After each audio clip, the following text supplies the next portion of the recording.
Thursday night. That means it's Loon Live. Thanks for not watching March Madness and some sort of other mode of information.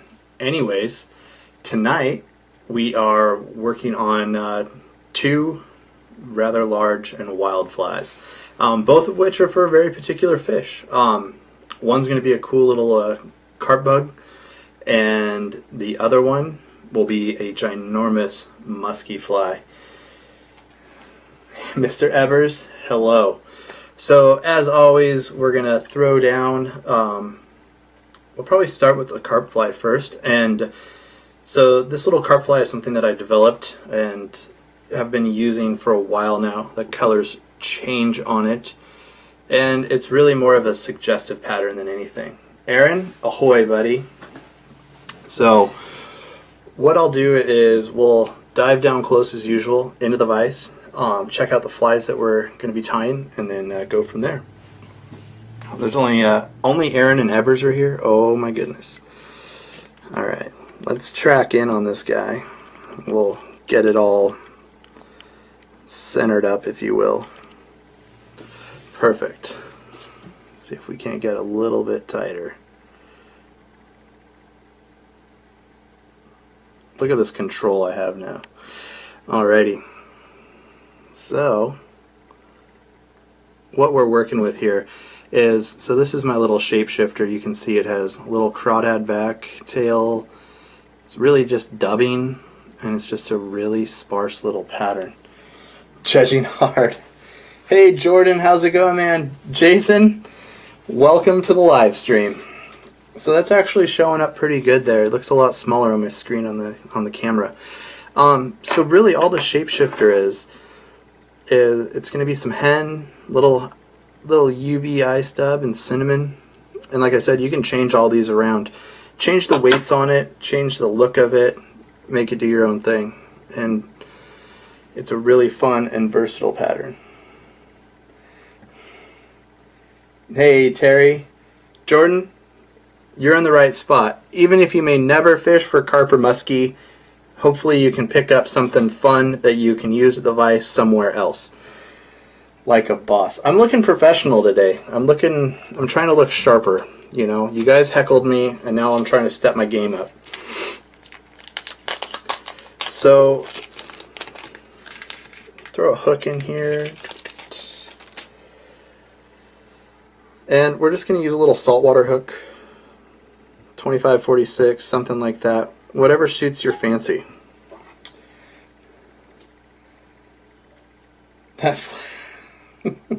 Max says maximum effort. Absolutely. Nasty rad. I dig it. I dig that. We should use that in a post someday. Nasty rad.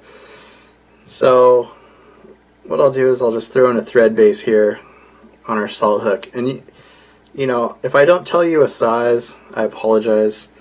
These are a size 1, but you can manipulate this any way you see fit. It can really become size 4, 6, 8, whatever you need it to be, and I recommend having multiple.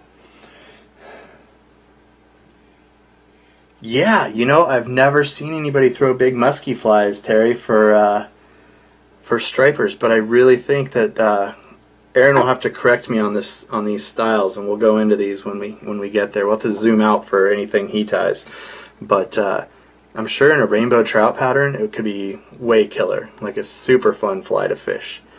So, like I was saying, you want to vary your patterns. So what I'm using tonight is just a bead chain eye, but if you find yourself not fishing in like a flats situation for carp, then you could definitely go with heavier weight. Hey Michael, welcome back. Shirt with buttons. I know. I'm trying, man. I'm trying to look sharp and professional. It's a far cry from my normal t-shirt, right? Brandon, what's up, man? Welcome to the stream. Appreciate you being here.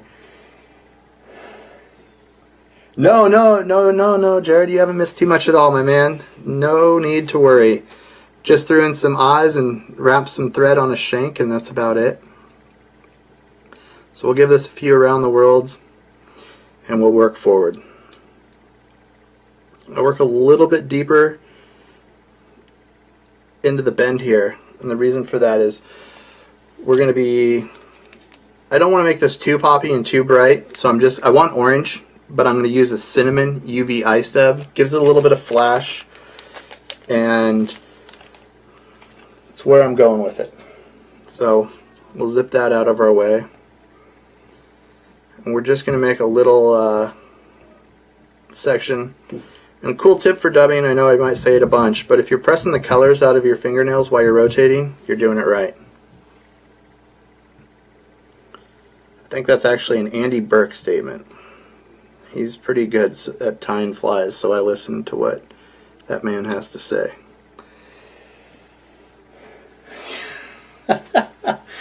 Oh boy, heckling. I was doing official Loon business today, Aaron. I'm actually only have like black t-shirts, and all of my other shirts are, I typically wear cowboy shirts and button downs every day. So actually the live stream with plain colored shirts was a very interesting stretch for me. So I got some good advice from Mr. Evers, and I think we're helping with the image quality here with the quality of shirt we're wearing. So it's making it focus better.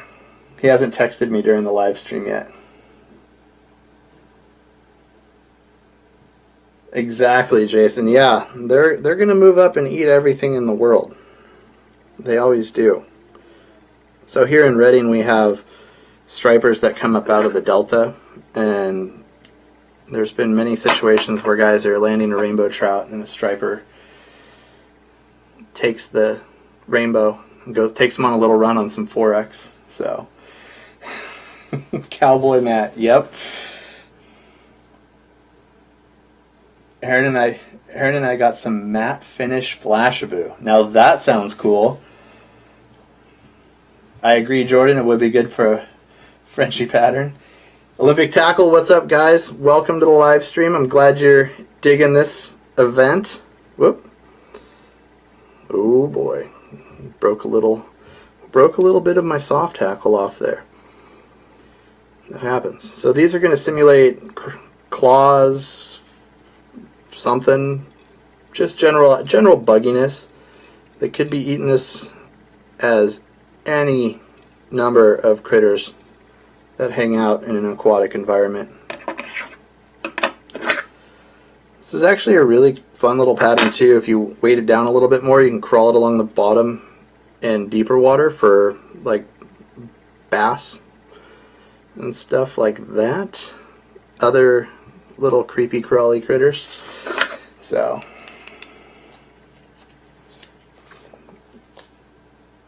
I don't think the Hedron company makes anything that I don't like at this point. Just throw that out there.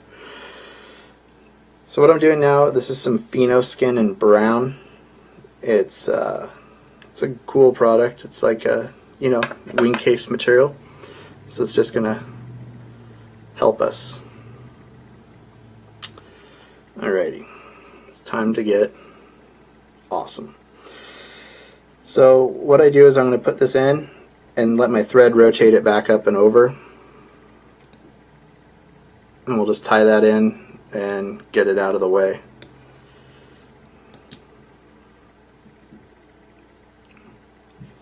So we're going to get ready to pull a dubbing loop, and I'll speak a little bit about my coloration of dubbings that I use. So this is going to have a little bit of extra flash to it, and the reason for that is, and before I get too far, we're going to do a tail too. When I lived in San Diego, I got to talk to some of the fisheries biologists, and they said a lot of crawdads have this coloration. We used to fish worms when we were wee lads, and they were chocolate blue neon and chocolate purple neon were just totally great colors for us. So in my crawdad patterns, I tend to work in some blues and purples as much as possible. So what I've done is I've taken another one of our little hen saddles and I have turned it into a tail.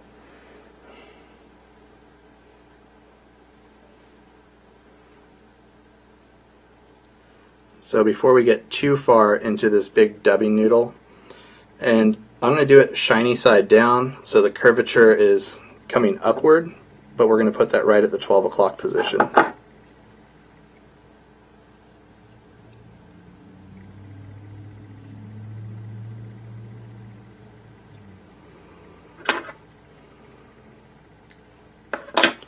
And that'll just become a little tail segment there.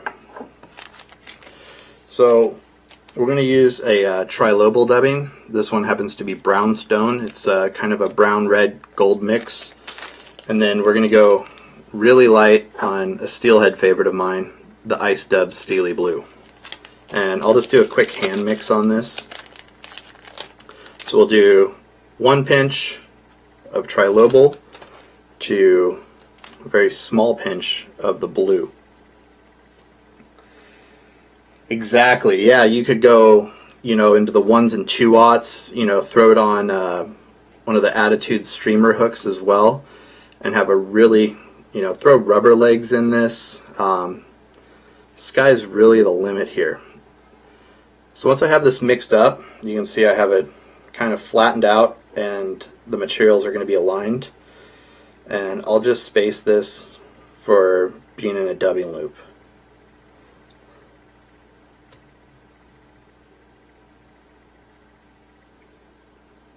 Once I'm done letting that spin, that 50D holds up amazing in dubbing loops, but we're going to go ahead and attack with our Velcro brush. And I'm just doing this, I'll comb through it a few times, and we'll brush again.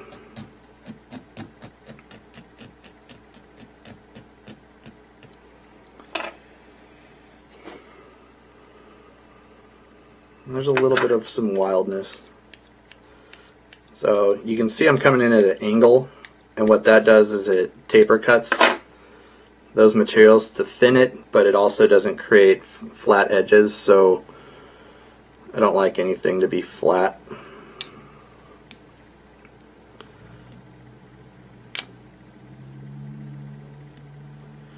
And we'll just work the brush into the spot where we want it. Now you want to make sure you palmer this back just a ton. We're going to brush it again and really harass this once it's wrapped in there.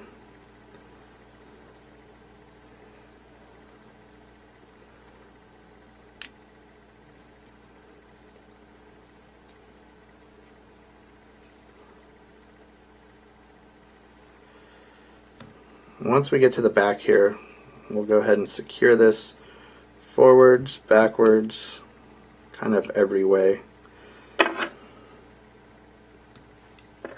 We don't cut the thread, that's important.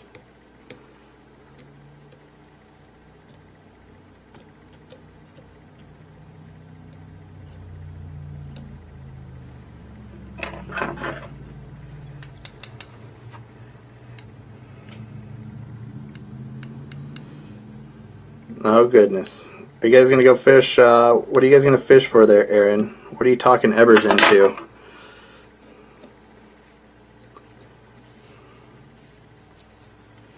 Okay. So last but not least, we're going to pull the pheno skin into location, conduct a nice loose wrap, followed by pressure to get it to sit in place with a few securing wraps. Save the excess for the next one in the production run.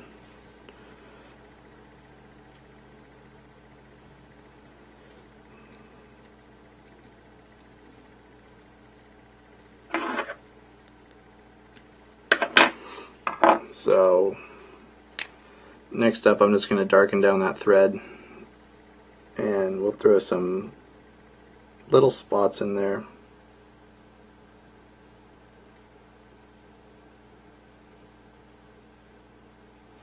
So you guys can see, just put a few little random variables in there.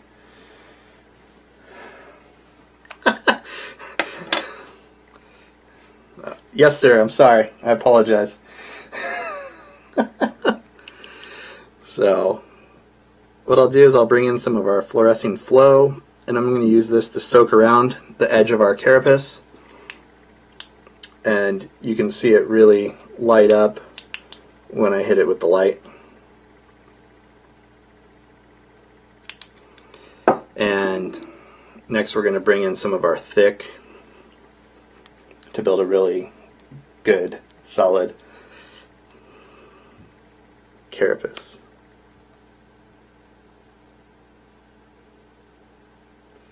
And I'll bring this all over the thread wraps. And you can go ahead and coat the tail if you feel so inclined with flow. It makes it more rubbery, but I really want it to have some flexibility so it doesn't move the fly too much and create resistance. Just a personal preference for me.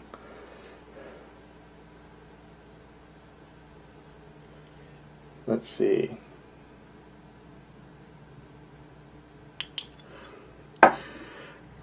Okay, so because I want this to sit down pretty good, I'm going to give the base a good little trim.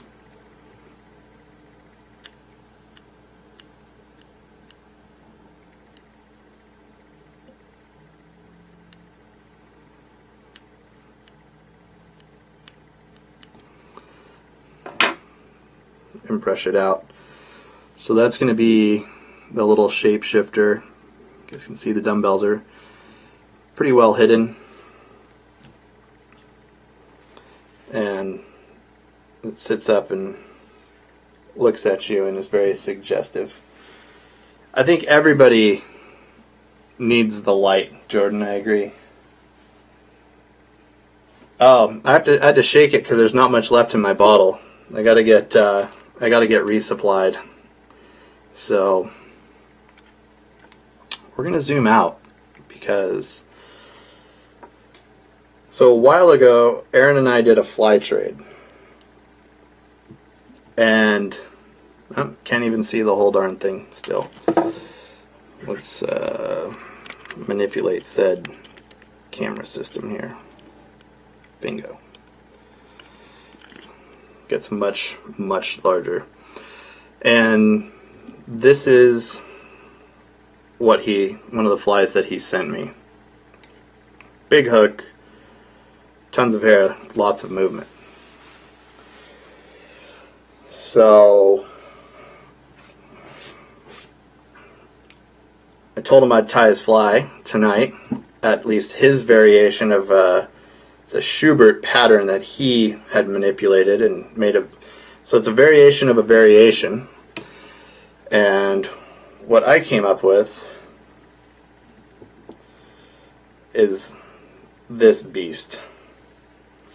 So everything I know about old school pike fishing was red and white plugs, which he agreed was a cool classic color.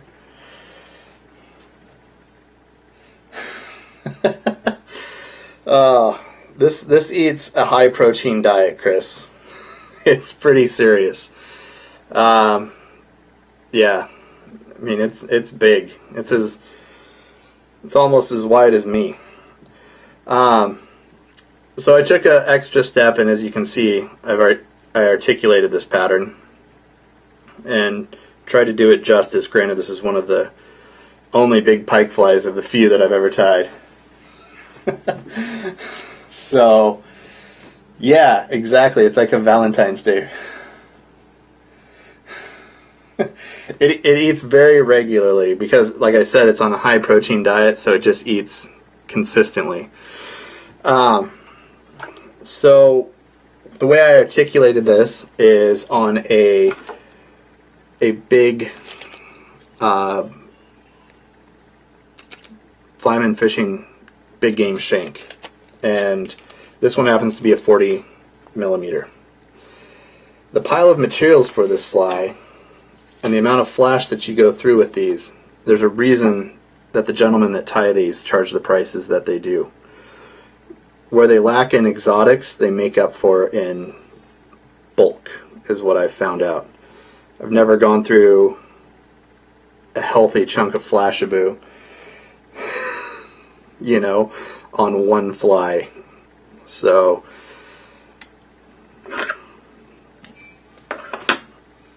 they're pretty serious, I'll say that.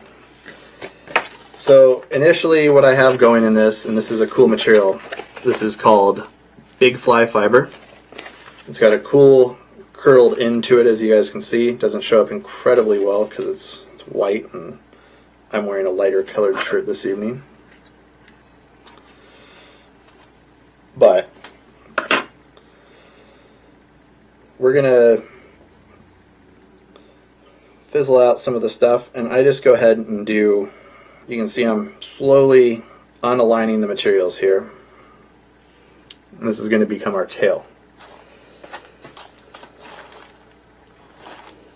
And there's a lot of materials on the table right now, which is good.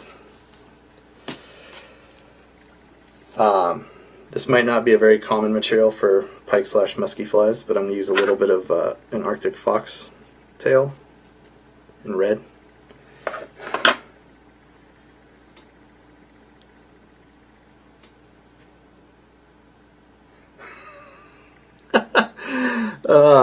We've battled with the times very much. Don't feed it after midnight. Very nice, Aaron.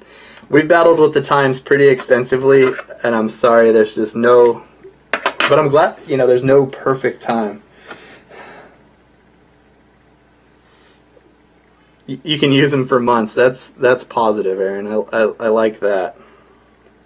So what I'll do is I'm going to put this in, take a few loose wraps, and tie it in. So these flies are built in layers here.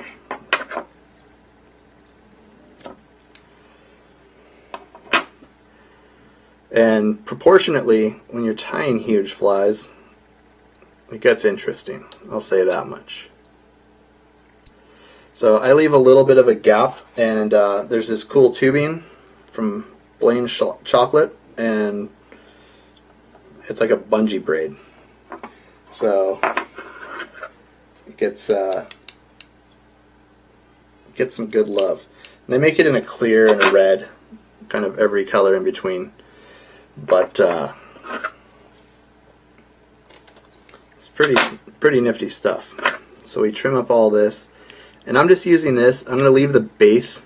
I'm going to leave bare spots in here, and we're going to overlap to cut down on casting issues. Because, I mean, what do you guys throw these on, like 30, 40 weight fly rods or something? And I'll just go ahead and saturate all of this with some flow.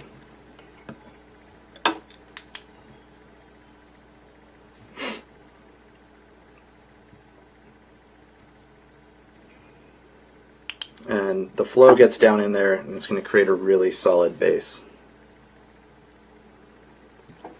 And I know you guys are like, wait, this is a red and a white fly. Why are you throwing orange in there? But I can ensure you that the orange does not show up whatsoever. So we're using big thread because these things, super glue. 18 weights, perfect. Yeah, you could use super glue here. I just bond everything together like a surfboard or drift boat with resin.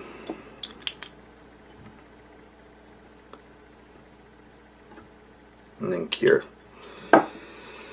So this stuff's cool, gets pushed over and makes these big cones.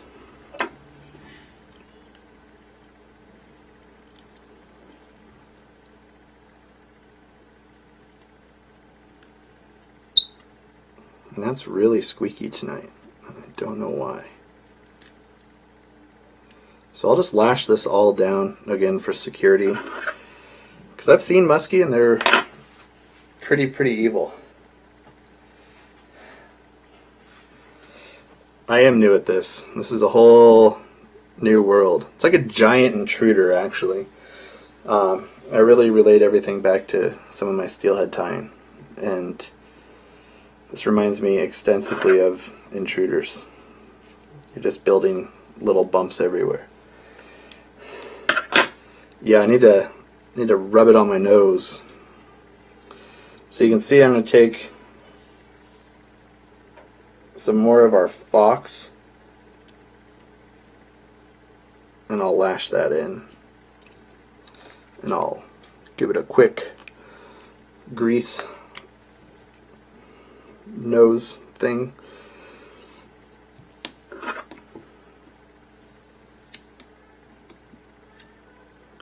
I can see why you guys up north there get really, I don't want to say geeky, but I'm going to, about your bucktail. There's totally the right bucktail for this type of fly and the wrong bucktail for this type of fly. 5 weights are no bueno.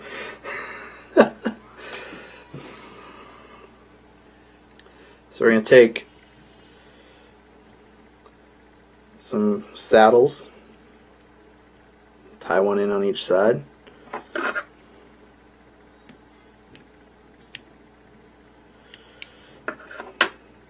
Anytime Erin makes a request, it's always coming out of my comfort zone as a tyer. It's pretty good. I think he like senses what I tie on Instagram and then goes away from that. Like, hey, he likes to tie this stuff. Let's ask for some really crazy stuff here. Alrighty.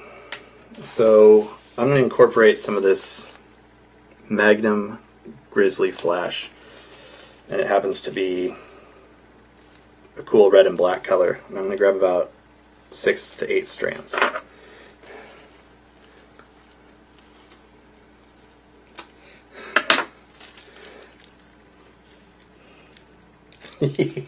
yeah, this isn't really the dry fly saddle, it's more of that Euro streamer style saddle that was ever so popular with the hair feather ladies, so it works out pretty well. And I did a little quick disalignment of these materials. I'll go ahead and just start a good tie-in point here. Get them stuck in there. And then we'll just use some red sparkly Flashaboo down the sides as well. We'll do that in 2 segments.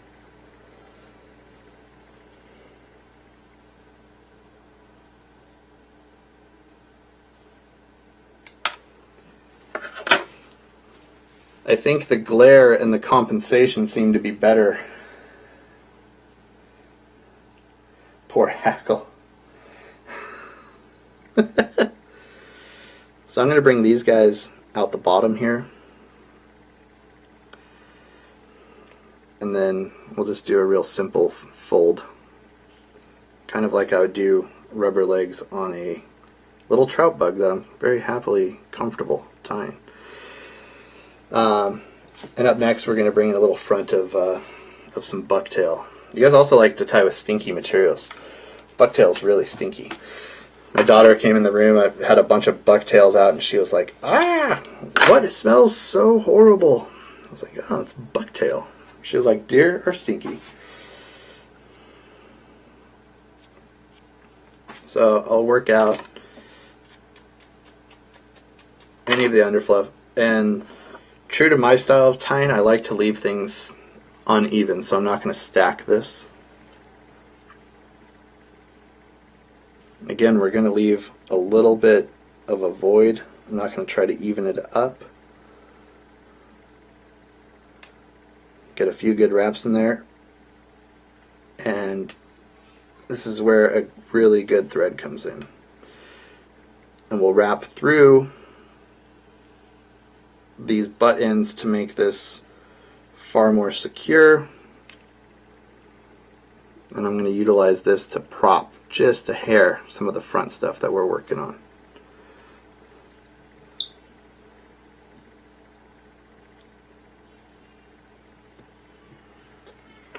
We got to do some trim work in here, but it'll pan out.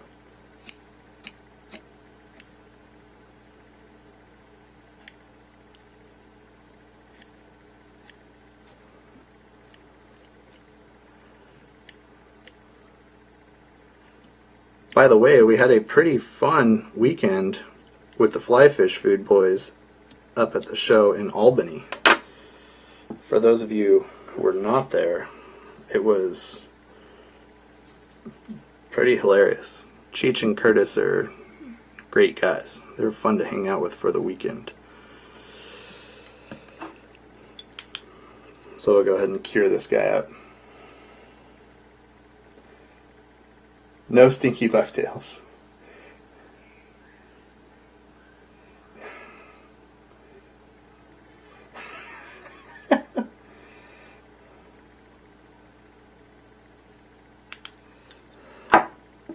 So cool. So stage 1 is already pretty massive. Stage 2 is about to come underway. So we'll set back stage 1, and this is where the meat and potatoes come in. And I hope this hook is worthy of what you guys like to do, but it's a 4/0 Attitude streamer from Partridge. And to me it seems like a pretty serious hook. A lot of meat to it. I'm using a 150 denier GSP thread tonight, so it's not going to break. I think they blend like 80 of these together and make tow ropes out of them. Some of the strongest thread I've ever used. So this is just some intruder wire. Now if you're running a rear hook, I would recommend maybe going, this is the large intruder wire, I'm just going to lash it down to where I want it. You know, I might recommend going up to some unruly number of poundage on your wire, but since it's just for an articulation, I think this will do fine.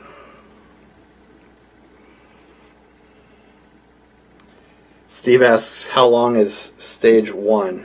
So I have size 2XL hands, and I mean, it's probably a good 8-inch fly at this point. I'm going to ask Aaron for a video of him casting this thing when I send it to him.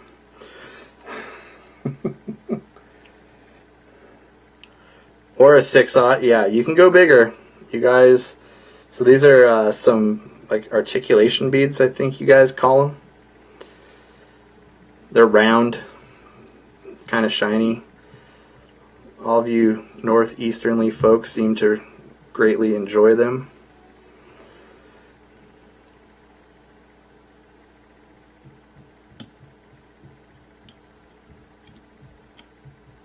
Okay.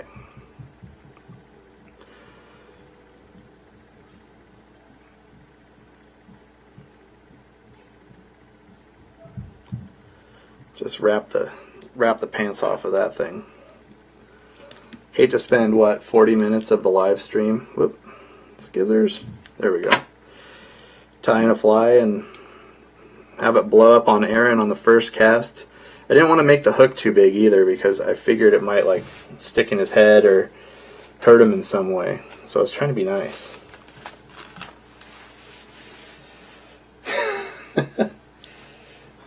Hey Danny, how's it going? Welcome to the live stream. No, not too much false casting. Everything I've seen, you guys are pretty to the point with what you're up to there. So I'm going to build a little flare out of some deer hair, and again, just going to rotate this around the hook point. We're kind of sticking with that profile is everything theory here. So a few loose wraps.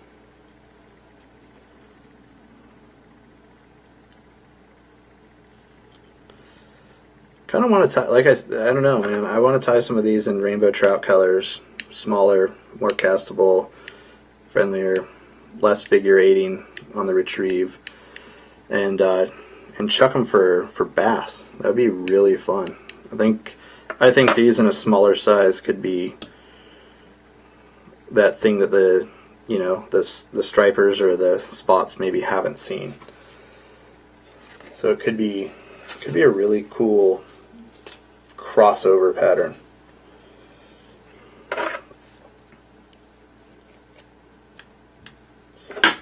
So a little bit more of our big fly fiber, and it's about half a pencil's worth.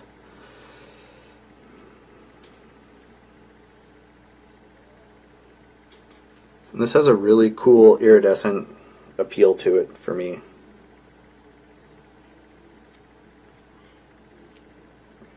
I don't know. Aaron, do you use this stuff?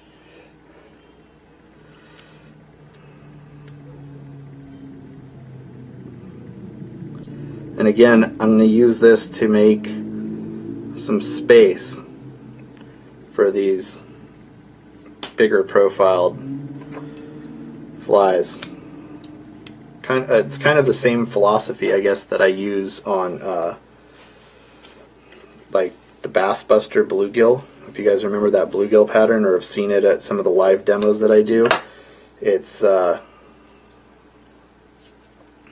lot of it comes from the same philosophy, I would say. Bigger fly, less materials in profile. So we'll coat these thread wraps, make sure everything goes in there, soak it in since it's translucent, and cure it up.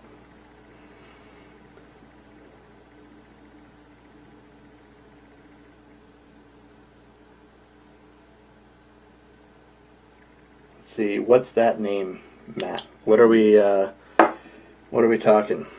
Which name of this fly? This is Aaron's Shubert's tribute something or other. Whatever Brett named it for this live stream. That's what we're talking about. There you go. Okay, it's another big section here. But there's a solid, ½ inch in between here.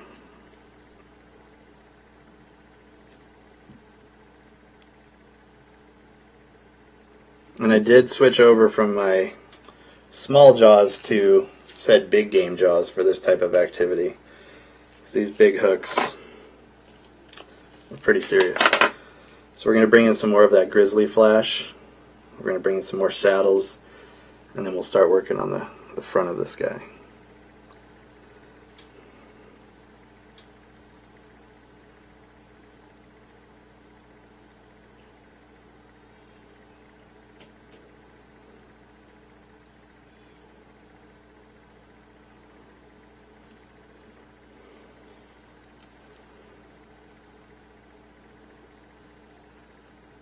So I'm going to pull half down to one side and the other half down to the side closer to you guys. This thing's just massive. It's awesome. It is.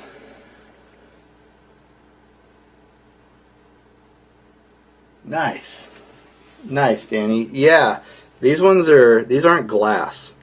They're very much so plasticky in nature, but yeah, I see a lot of people using those glass cool articulation beads.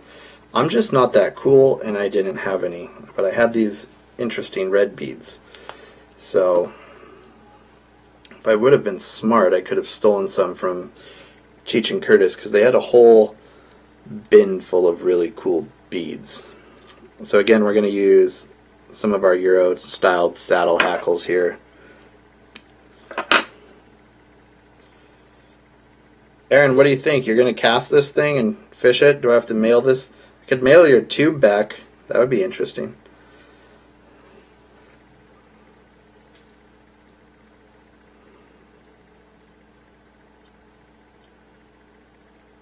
Okay.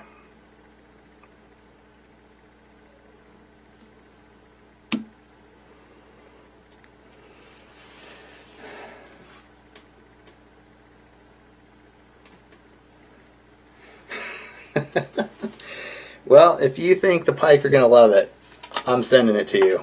it is yours, buddy, since it's your knockoff of a pattern here.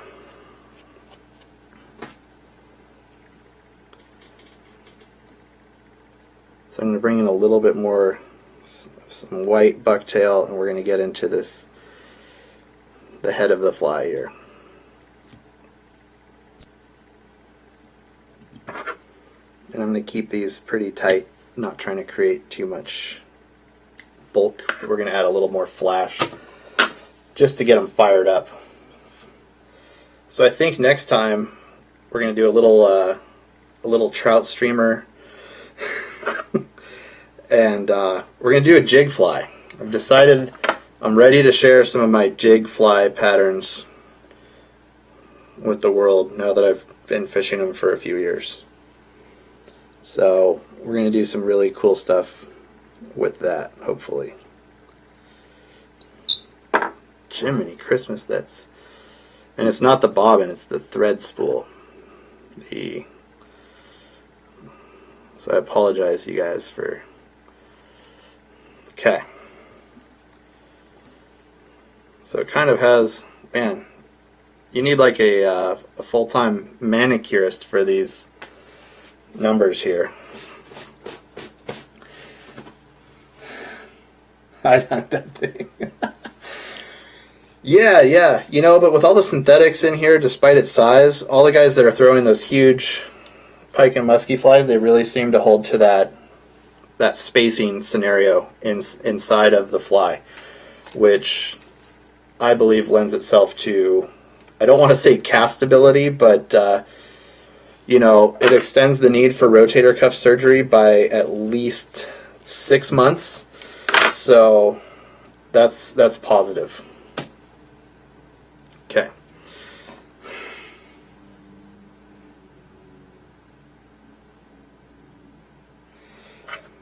These are Logan. These are old school pike musky colors here. I'm not a basketball fan. I apologize in advance, but I don't apologize because I don't watch a lot of mainstream entertainment, I guess you will. Okay. So final push here. This flare is going to stay, and Aaron says he wants multicolors on the collar like he did. So take a few wraps here.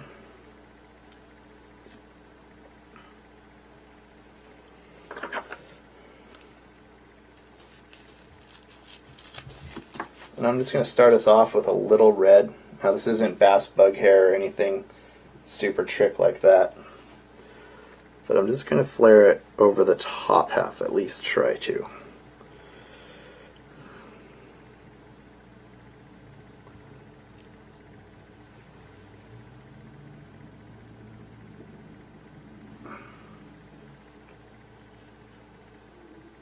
Then we'll come back up underneath.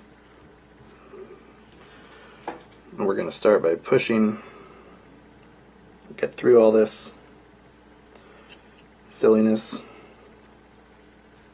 We're going to start pushing outwards and upwards.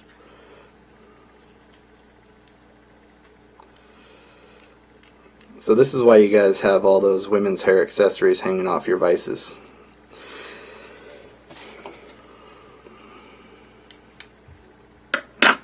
So what I'm going to do is I'm going to take some flow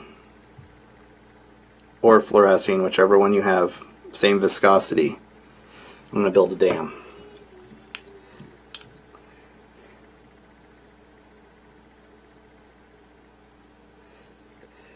The red and white Daredevil makes an appearance. I love it.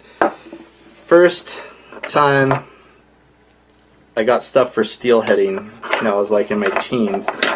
My dad gave me his old box, and we had some for trout too, but it was red and white Daredevils. Red and white was just an infuriating color to, I think, every fish in the world. Mr. Chris, I think everybody's fished a red and white Daredevil at some point in life. It's one of my favorite old-time lures. I fished them in the salt in Seattle. Caught fish on them. It's pretty solid beast there.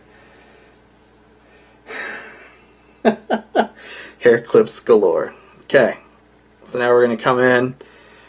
We have the super chunk of deer hair. We're going to spin this guy and get it in there nice and tight. There's a lot of pressure going on here. We'll push it forward. I don't want to go, I'm not technically packing this like for pack cone style stuff, but I'm using this fugly packer for just to give me a little extra push back there. I think Olympic tackle, yeah, you know.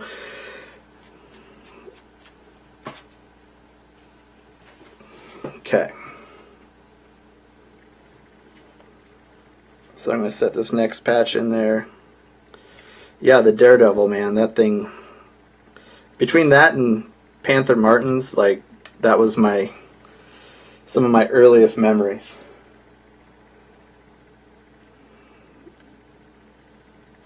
Yeah, I don't mess around, Aaron. I'm serious about my deer hair. Solid advice, though, buddy. You can see dye just turning my fingers red right now.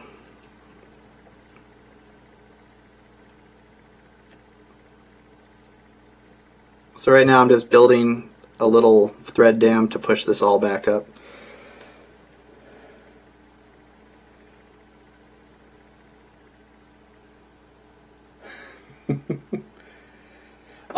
It's GSP, so it doesn't break, Logan. It's incredibly stout 150D Vivus GSP.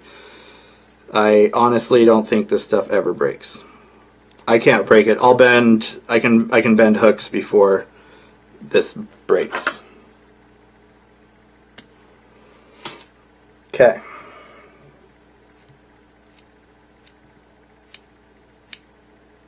Now we have to trim.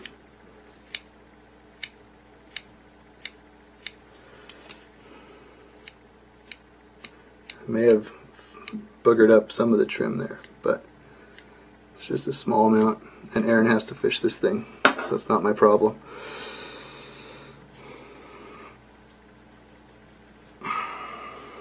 Okay, so this stuff kind of keeps pushing forward and causing a little bit of drama before I finish trimming it. So what I do is I set it up in the vise, and we're going to go ahead and soak some flow in there initially. And I'm only going to do the center first because that'll set the stage for the rest of the fibers.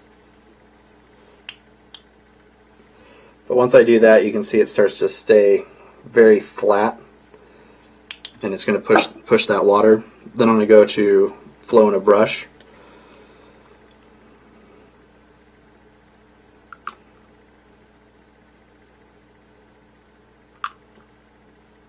And I'm being very liberal with the quantity that I'm adding here.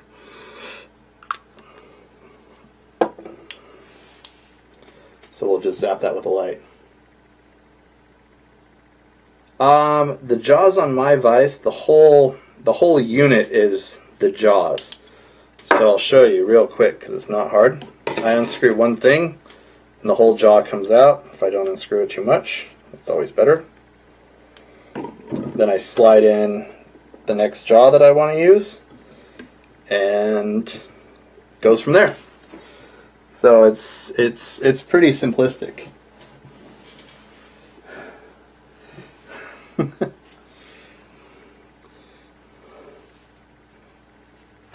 Thanks, guys. I appreciate that.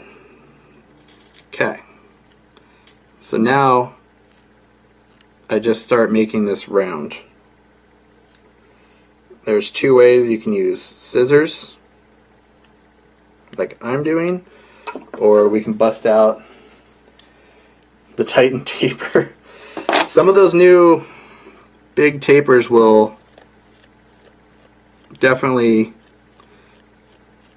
and I'm just cast anything you ask of them, which is sometimes a lot, like in this case. So I'm going to trim a little bit of this guy out here, thin it out.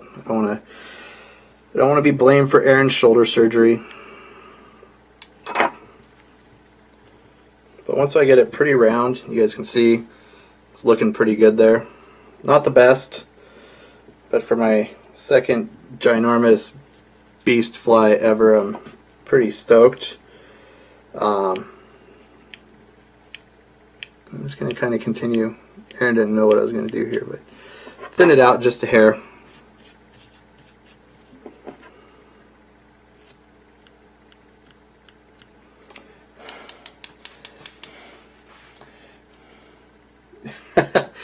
I'm working on old Mike Mercer. We're working on some guests on the stream, absolutely. I think there's many great tires that would be excited and happy to come hang out.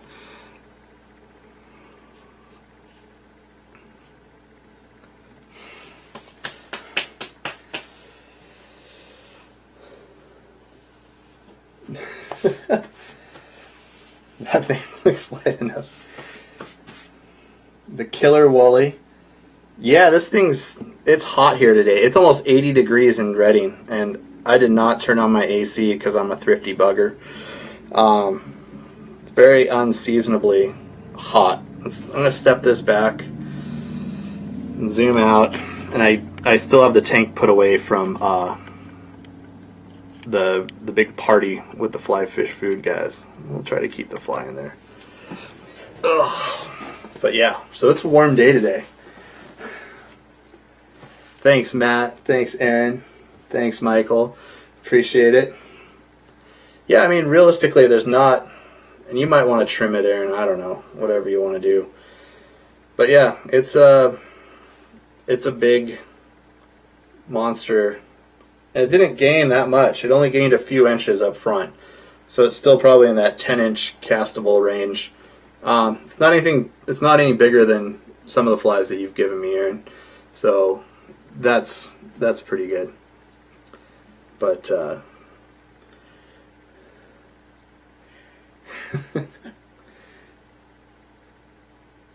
I do remember that blue one.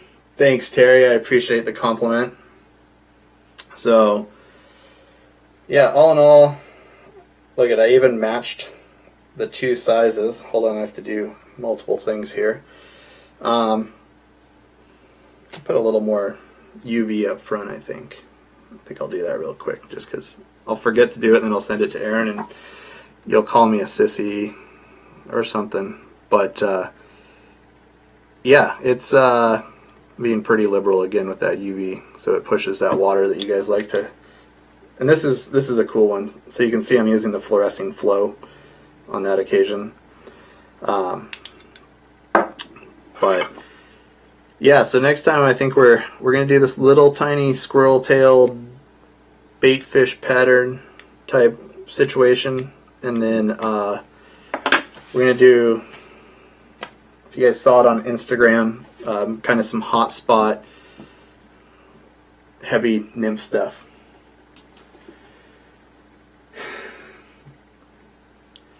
Definitely a workout to tie these and pull all these materials. You got to do some squeeze muscles, get the grip strength trainers for rock climbing, and it's not something you want to jump into first off. But well, cool. We'll zoom up here a bit. You guys like my new sign? It's on this side. The Keep Calm and Tie Flies sign. I picked that up in Albany, and I just thought it was incredibly creative.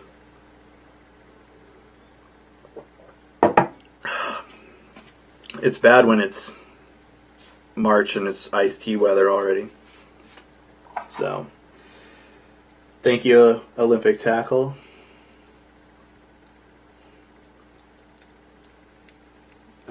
I'll work the bread crust in there. I don't know if it'll be next week, Logan. So, and drink scotch. So, anyways, guys, as always, I greatly appreciate you spending time and hanging out here. Hopefully you found some cool new tricks, tips, and tying techniques that you guys can take away and, you know, use as your own. But as I fumble with the getting rid of the live stream thing, because it takes me quite a while, so you guys can all laugh at me and stuff. But thank you, Michael. Thanks, Aaron. When is the next show? The next show is going to be the first week in April on Thursday. So it's the first and third Thursday of every month. So actually I get a little bit of a longer break here, and that should be good. But thanks, Chris. Appreciate you tuning in. You can always send them to me at work, which is just Loon Outdoors. If you send me an email, I can get you the information. Steve, thanks for tuning in. As always, guys, thank you much. Have a great night, great weekend. Get out and fish if the storms haven't blown out your water. Cheers. Take care.